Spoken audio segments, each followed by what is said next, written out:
In this video, we will be demonstrating how to use Dozer Mode. Dozer Mode functionality is unique to the 333G equipped with the SG96 blade. With our SG96 blade attached, to enable Dozer Mode, we will select our Dozer Mode button on the SSM and one light will be illuminated. With Dozer Mode enabled, our right-hand joystick will largely mimic joystick operation of a typical crawler dozer. Pulling back on the right-hand joystick will initially raise the blade by rotating the quick attach. Continuing to pull back on the joystick will raise the boom.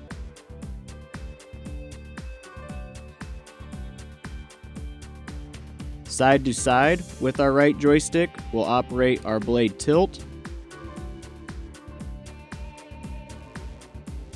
and our top roller switch will be used for our blade angle.